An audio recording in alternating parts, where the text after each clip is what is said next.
Shut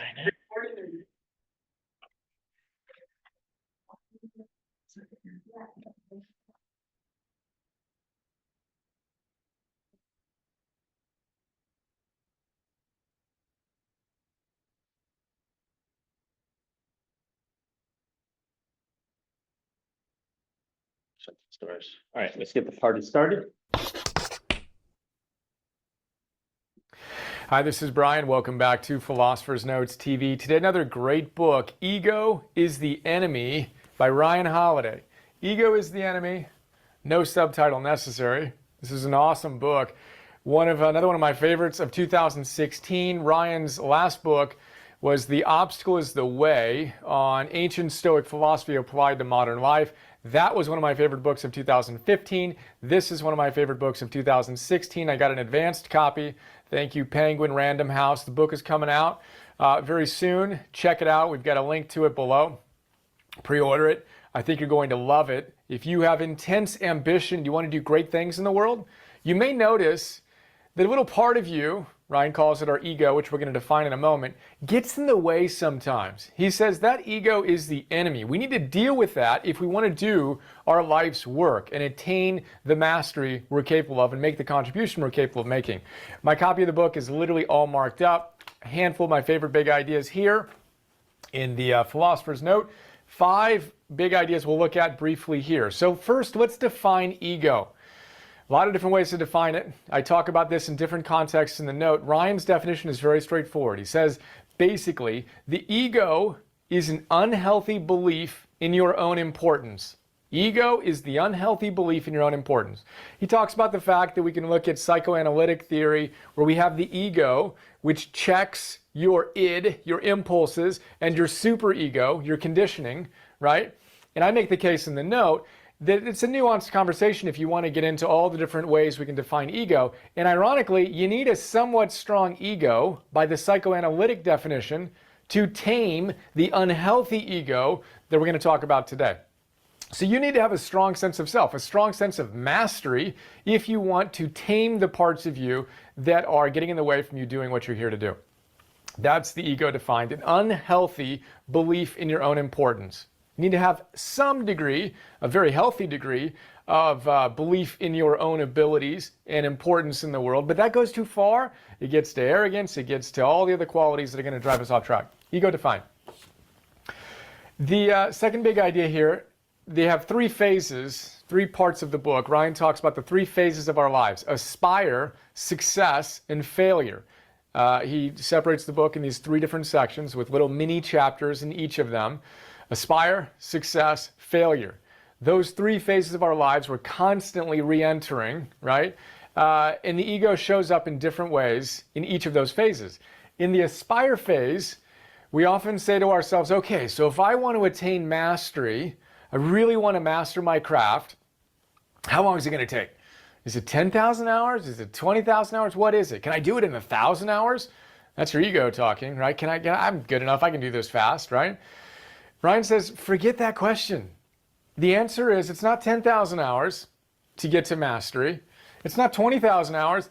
It's an infinite number of hours. It's never going to end. You are going to be on the path of getting a little bit better, mastering your craft just a tiny bit more today for the rest of your life if you want to do truly great work. Now, of course, the ego comes in and says, no. I don't need to do that. I'm ready. Let's go. I can master this like that. I've read a couple books, or I've done a 200-hour yoga certification. I'm now ready, you know. Well, Cal Newport tells us, be so good they can't ignore you. Adopt a craftsman mindset rather than thinking that you can do something like that. And the passion mindset of doing what you love to do and everything else will follow. We're not going to talk about it here. I talk about it in the note. One of the other chapters is on forget passion. Focus on purpose. Don't be passionate. Be purpose-driven. Be humble and strive to show up and get a little bit better day in and day out. Again, you need to have a certain level of humility to be willing to show up and just do the work day in and day out. So quit asking yourself, is it 10,000 or is it 20,000 hours? It's infinite hours. And check out our episode and note on Anders Ericsson's Peak, in which he talks about his research on deliberate practice. And in the 10,000 hour rule, Anders Ericsson says, isn't a rule. It was a convenient phrase that Malcolm Gladwell adopted But the individuals even that he cited, the violinists that Gladwell cited, put in 10,000 hours to get to a point where they were thought they might be able to be great. It wasn't a measure of their current level of greatness. They had to put in at least another 10,000 hours to get that. 10,000, 20,000, how about infinite? Third big idea is related. So often in our culture, we're told, hey, just fake it till you make it. Ryan tells us, how about you take a different tact? How about you make it so you don't need to fake it? And he says, think about a doctor faking it. You don't want a doctor faking. You don't want a bull rider faking. You don't want a quarterback faking it. You want them doing the work so they make it and don't need to fake it. Again, the ego is going to tell us, just fake it, cut some corners, do this. We want to control that and do the work we need to do such that we actually make it and quit needing to fake it. Fourth big idea is euthymia.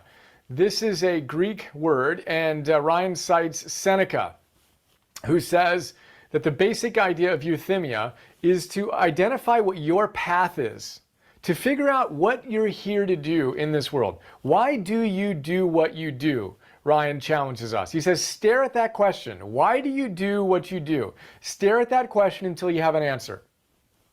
When you come up with that answer, you're going to have a sense of what your path is. And euthymia is the ancient ideal of staying true to your path, ignoring all the other options, ignoring everybody else who's doing things in different ways, and you may think, oh, they're ahead of me or whatever.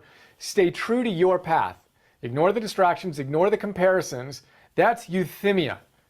Now, that word euthymia in English is translated as tranquility. When you have that clarity and that courage and that consistency to stay on your true path over a long run, you have a certain level of tranquility. You're not worried about how someone else is doing because it's their life and you're not in a race with them. You're focused on being who you are, and what you're here to do is what occupies your attention. Positive psychologists echo this wisdom. They say that the happiest people, Sonia Lyubomirsky, the How of Happiness, she makes the explicit point that happy people do not spend a lot of time comparing themselves to other people. When they think of other people, they're not thinking, oh, wow, they did this, or ha ha, they messed up that. They're celebrating them. Wow, that person's really talented at that. Congratulations, I'm inspired by that. I'm going to go do more of what I'm here to do. We want to have that attitude. Euthymia, clarity, courage, consistency of being on purpose leads to tranquility. It's a quality we want to cultivate. Good counterpoint to the ego. And then the fifth idea is Ryan's last words in the book. He cites a friend of his who's a martial artist and a philosopher. He says, look, training is kind of like sweeping the gym. You don't sweep the gym once and then you're done. Hey, yeah, I had a great sweeping session. I had a great training session. I listened to this, or I read this book, or I attended that workshop, and I just got it. Boom, done. Again, that's your unhealthy belief in your own importance and power, your ego talking that tells you that it should be easy and that you can do it like that. His friend said, no. Life and training and mastery is much more like sweeping the gym floor, which you need to do every day. And Ryan says the dust is always accumulating, and we want to have the humility to sweep. He says every single moment of every single day, and then again, and again, and again. In the note, I say that broom that we sweep with could be called arete. Again, this is what the Greeks said. The Greeks said, if you want happiness, show up and sweep day in and day out. If this is what you're capable of being, and that's what you're doing, I don't need to sweep today, right? Capable, actual, and there's a gap. That's where regret and anxiety and disillusionment exist. Close that gap by living with arete, where what you're actually doing is what you're capable of doing in that moment. It's not a once and done kind of thing, but you do it again and again and again. That's where a sense of true flourishing and joy comes in. You do that while living your true path, you're going to feel euthymia, the tranquility that comes from that confidence. And then when you've made it, you don't need to fake it. Put in the effort, 10,000, 20,000, how about infinite number of hours of mastering yourself and your craft, and deal with that unhealthy belief in your own importance. Win the battle with that enemy. That is a super quick look at this great book. Again, I highly recommend it. It's quick reading, super smart, inspiring, practical, grounded wisdom. Can't wait to interview Ryan about it as well. And there you go. Thank you, Ryan. What was your favorite big idea? Think about it. How does your ego get in the way of your process? What can you do to master yourself a little bit more starting today? Get on that and make it another awesome day. More soon. See you. Awesome. Hey, Mitra, how are you? Good. My tech guru. Working hard over there. Yeah, trying to. Did you ever sell that $6 million property? What happened with that? No? You still have it listed? I can still sell it, Uh-huh. it's not in the market. Why But did it's off market, they wouldn't drop their price at all? no. Yeah, I'm seeing that a lot. A lot of people are like being stuck on their price and they're not moving. I have a respond to an agent who was like, what if somebody, doesn't want to list it, but they say bring a buyer, and it's like motivation for a lot of people is really low right now, which is interesting. Yeah, I mean, we have shown to a lot of people, but. Offers, you get any there is an offers? issue in the house. Oh, is there? Did you get any offers? The ceiling is low, Mm. very low. Did you get any offers or no? Honestly, 2 years ago, when we had it for the first month, no one had. We had an offer 2 years ago. 2 years ago. Yeah. And we had 6.3, Mm. but at that time, seller had no place to go. So they got scared. They couldn't find a house right away. Mm. So they canceled it. They're kicking themselves right now, aren't they? And then they bought another condo. I sold them actually. And, Well, we'll see what happens. But so this is gonna be a really quick one today. The Ego is the Enemy. I actually read this book in 2016. I thought it was fantastic. It's not a super long book. The audiobook is great. I would absolutely recommend it. I don't think this video that Brian does, it gives the book as much credit as it should be. But it's funny because I thought I understood what ego was until I read the book, and then the definition and everything he talked about actually helped me understand it at a different level. So ego is the unhealthy belief in your own importance. I think if you live in Los Angeles, that I don't think it's a problem finding somebody who has large egos. I think it's very easy to find. It's very interesting. The mastery part with the 10,000 hours. So there's a book by Malcolm Gladwell that talks about to master a craft, you need at least 10,000 hours. I think that's a good idea. I don't know if that's 100% true, but I do believe in what he's saying in this book about it being never ending. And the way that I like to kind of connect this to real estate is that our job, if we really look at what our job is, it's managing relationships. And every relationship is different, and you cannot manage every relationship the same. So you're constantly learning and creating different nuances in your life and in your business because you're going to be dealing with different people, unreasonable people, irrational people. Like, you're going to be constantly learning and constantly growing when it comes to your business in real estate.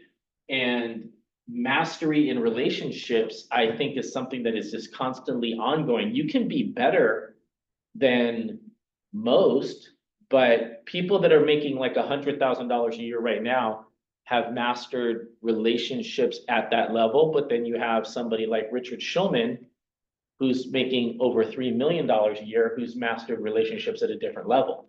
And I would say that what he's probably done is figured out how to manage multiple amounts of relationships to where, we are managing 200 to 300 relationships at any given time.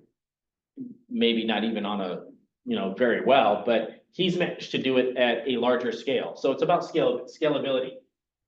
But it's constantly, and that, I think that goes to the sweeping, that this was his second big idea, and the last big idea was talking about sweeping.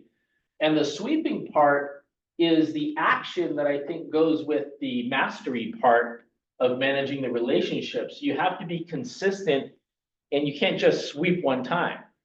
You sweep one time, the dust comes back, the mess comes back, and you have to keep doing it again. But if you're consistent and you have work ethic, like, it will always be clean. And that's the same with your database. Like if you're consistent with your database, consistent with following up, consistent with all that, it's the same idea as the sweeping thing. I feel like this all goes kind of together in all one conversation, the make it to fake it thing. So we profiled a book called Act As If, and that's kind of what the fake it till you make it thing is you have to act as if. But if you're constantly working on your relationships and you have consistency going in your business and you're doing the work, like that's the make it till you make it, not fake it part that he's talking about. So I think that's really, really important. I would say that there's another part I would add on here is micro versus macro. I never understood this for a long time. And micro is the small stuff, macro is the bigger stuff. And we in this industry try to focus on a lot of big things. We want to do a lot of big things and create a lot of big results. And I honestly don't know of anybody in the real estate business that does that. Anybody that's massively successful starts with the micro, which is like the one phone call, the one relationship, the one conversation, the one. And then they slowly build up to things that like they'll throw a Mother's Day party at the house, and then that will bring in a lot of people. So there's a macro version of this event, right? The event is the macro version, but it's kind of camouflaged because when you throw an event and you say have 50 people come to your event, you're not actually selling or managing all 50 relationships at the same time. The event is the macro large portion, but what you're really doing is you're creating a large venue to actually have micro conversations and micro relationships. So you create this event where 50 people show up, but then what you do is you go through and you pay attention to 50 people individually and not all at once. Does that make sense? Does that make sense, Mitra? Sure. And I think in the real estate business, we want to do big things and have big results. We have a Joseph bull in the China shop coming in the room right now. No, it's kidding. No, I think there's this false narrative that, and I think maybe like internet marketers have kind of created this, is that we want to create big things and have big things happen, and we want to have all these people respond and all of these listing presentations, and that's just not realistic. I don't know of anybody that's ever happened to. So the key is that you can create a big situation like an event, any type of, I use the Mother's Day event because that's what Tracy did, which I thought was a fantastic idea. And it worked out amazingly because what we did is we advertised a Mother's Day get together, and then all of these people showed up. And instead of like putting everybody in a room and doing a presentation to everybody in a room, what we did is that we made sure everybody had their needs met as far as food and drink. And we even had vendors there selling like custom soaps and jewelry. And then what happened is that I basically acted as bartender, and I served everybody drinks, had individual conversations, another micro part to the story. And then what Tracy, her job is to go around and individually talk to everybody.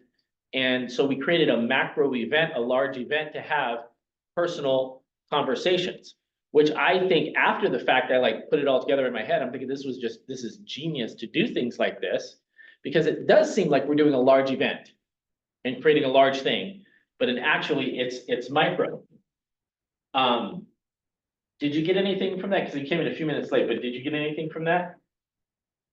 Well, I just heard that you shouldn't fake it Yeah. at the end. Because you don't want doctors to fake it. Yeah. It came in that moment. Yeah.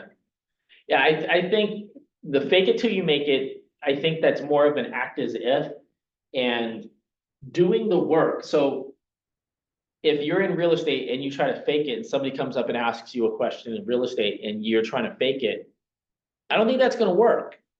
It's not. You know, I think part of the work is like if you haven't sold anything, you haven't done anything, you have to at least know the market.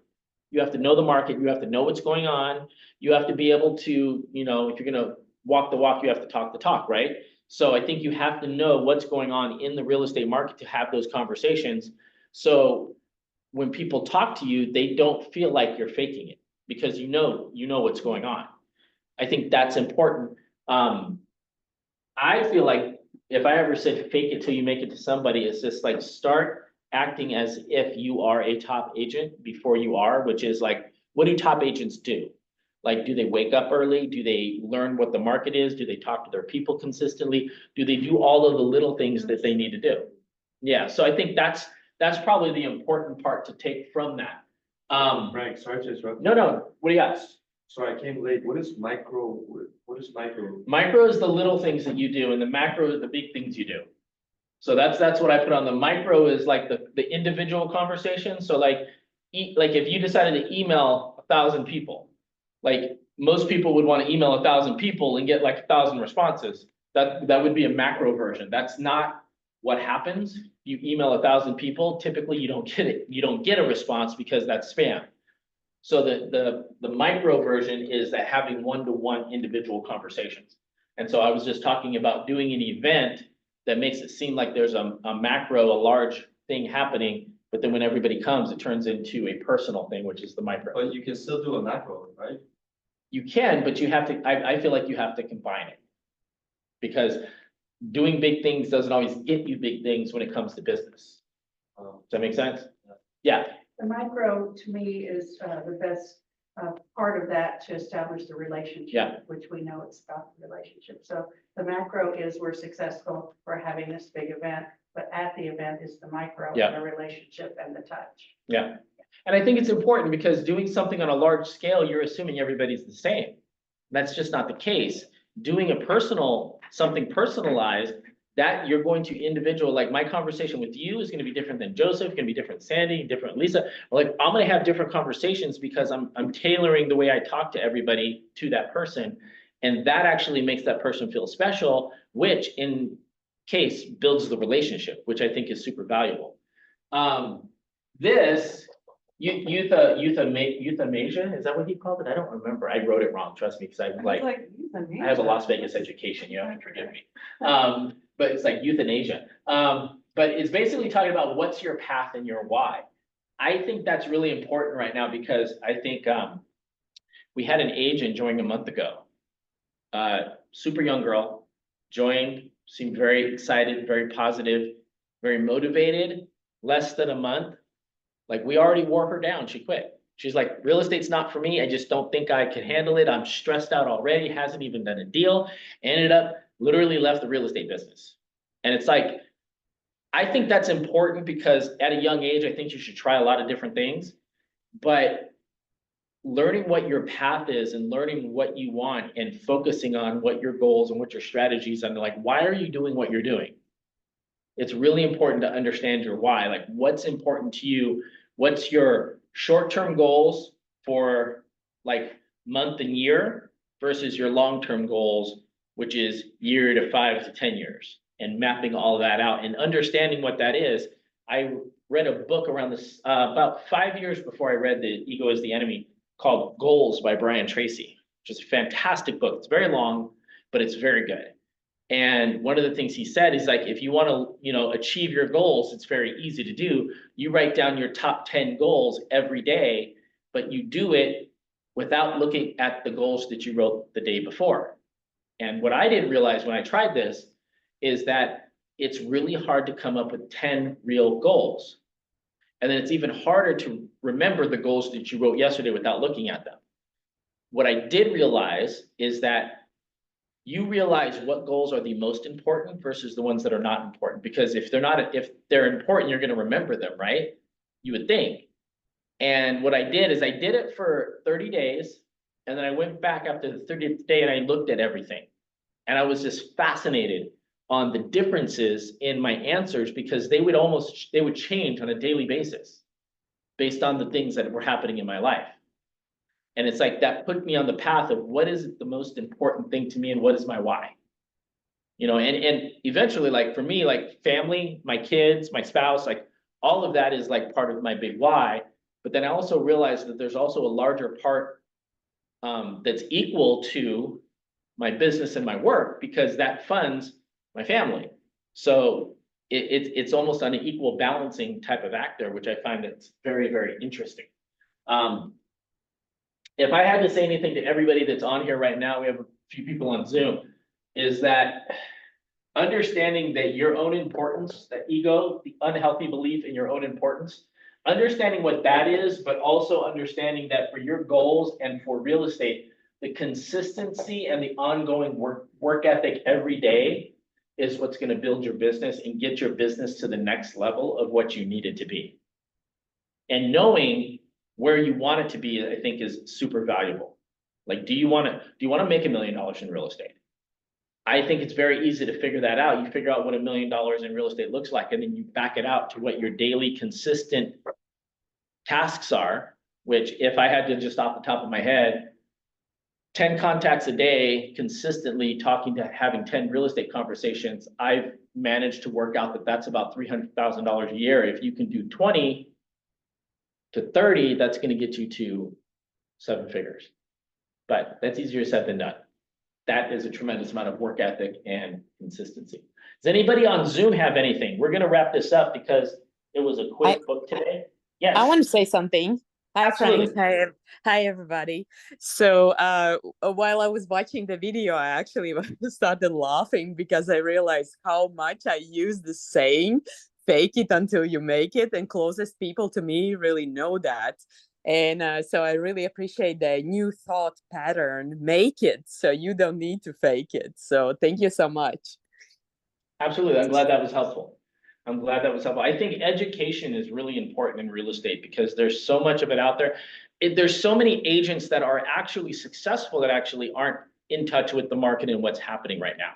I have a broker that is, and this is not our broker, this is a different broker, but a different office, is not going over the new forms, not teaching the new forms. What they're doing is they're saying, go to the CAR website and watch the webinar.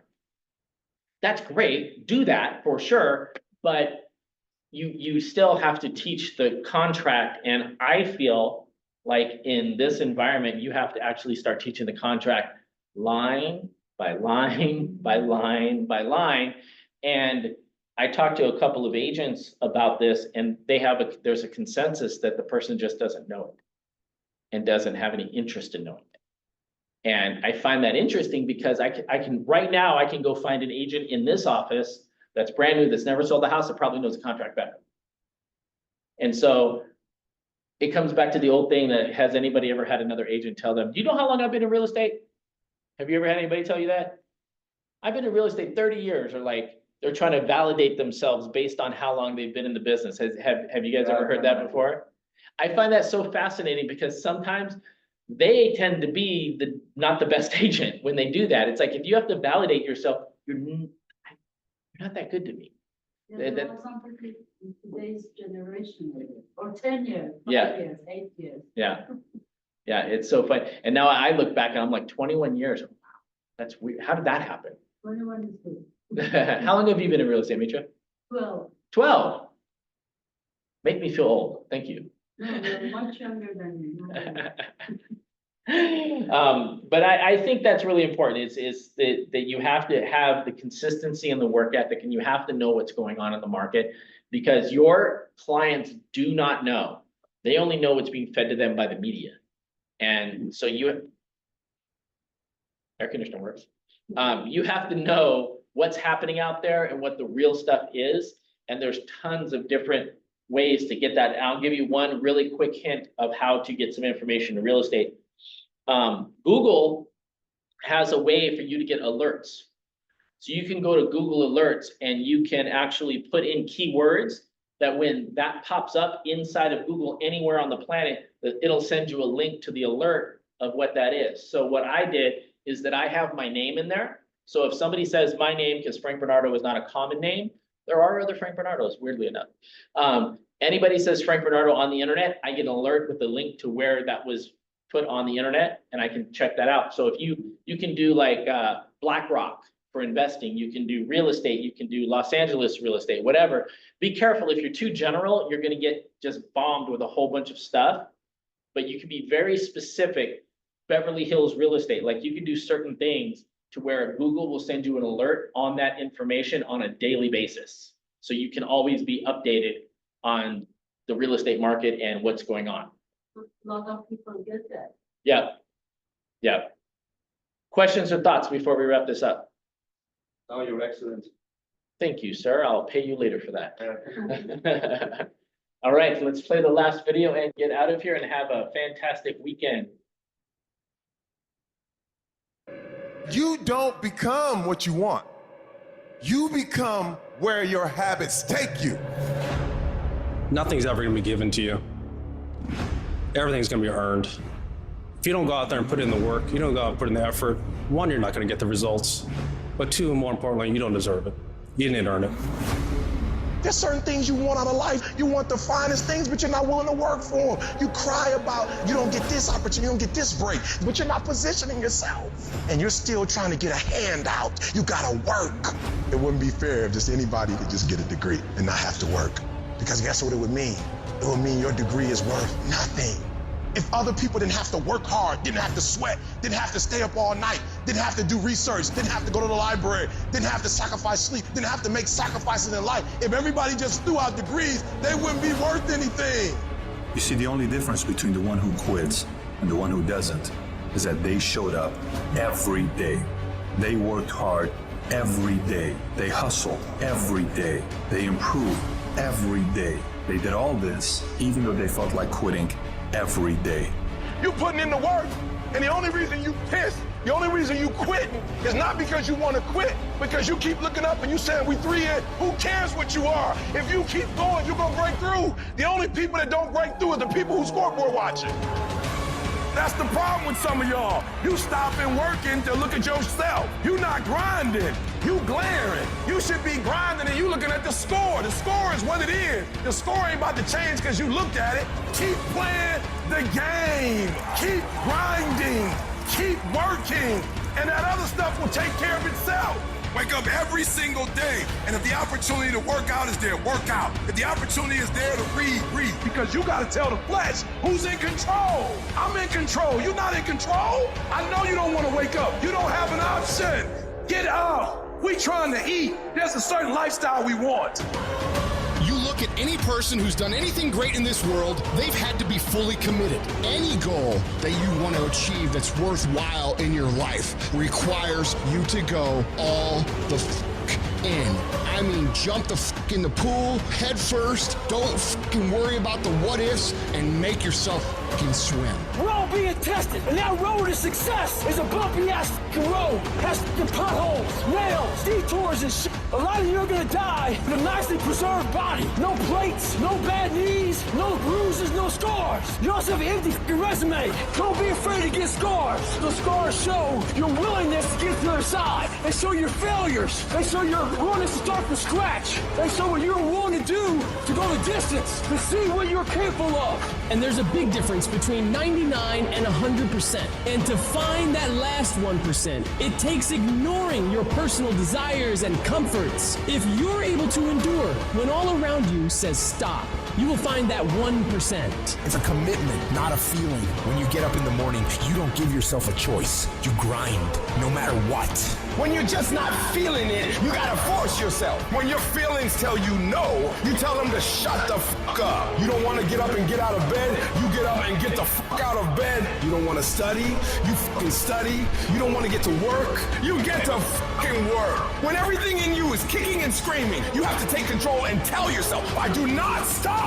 I'm not gonna sit around and wait for good things to happen to me. I'm gonna grind. I'm gonna fight. I'm gonna do everything in my power to become the very best version of me. When you do the things most people aren't willing to do, you'll live the life most people never will. When you look back after working your ass off, you will see every challenge, all the knockdowns, breakdowns, and every bit of the pain and daily struggles will all be fucking worth it.